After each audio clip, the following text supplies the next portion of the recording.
Well, the Ford government speed camera ban is now in effect. CP24's Beatrice Vaisman is live now with details on what this means for road safety and what the alternatives the province are putting forward for this. Beatrice.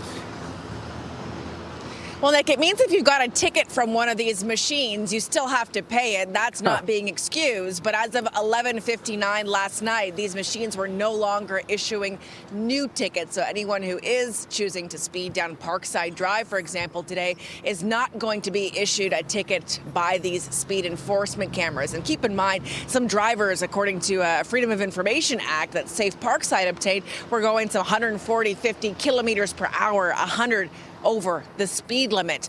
The province, though, earmarking $210 million now that'll go to municipalities to help fund other traffic calming measures. Here's Finance Minister Peter Bethlenfalvy. The Premier has been very clear. This is about safety. This is about making sure that our communities continue to be safe without a cash grab by municipalities, the 37 or so across the province that actually have cameras out of 444 municipalities. We're going to be there with the funding. Details will follow, but the Premier has made the commitment to make sure that we support those traffic calming measures, the safety measures to ensure that our communities remain safe.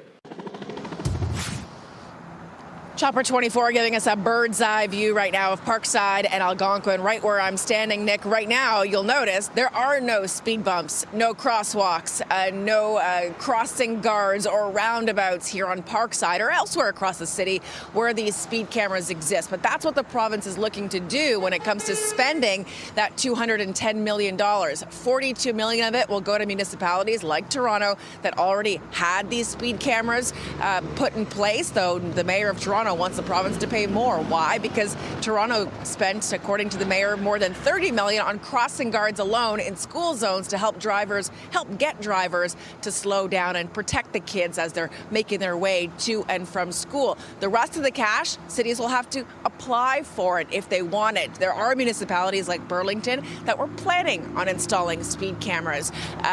Clearly, that's not going to happen at this point. And now the mayor of that municipality is saying it's unfortunate that taxpayers are going to be on the hook for these traffic calming measures instead of speeders having to pay for these cameras. And so here's a bit of what we heard from Burlington's mayor.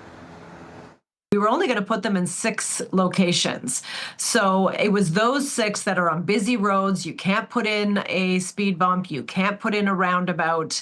Other measures like the flashing 40, police presence can't be there 24/7.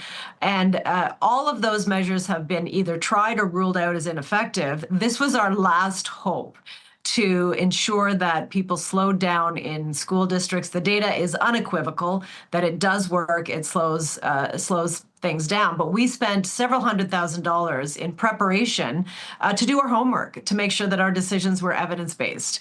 And now it doesn't look like we're going to get any reimbursement of those costs.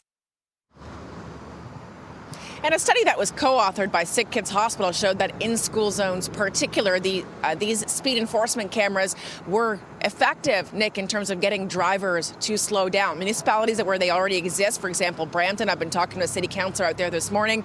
She told me that they will be looking at repurposing these cameras for red light, for crime, and even for muffler detection as well. So municipalities looking at other solutions, other things they can put these big hunks of metal to use for, but as of now, it's quiet. It's not issuing tickets anymore. No more flashing lights from these speed enforcement cameras. You might remember the Premier called them a cash grab. This one in particular issued more than 66,000 tickets, over $7 million generated for the city of Toronto, Nick. Okay, Beatrice Vaisman live along Parkside Drive this morning with more on the speed camera ban taking effect as of today. Thank you.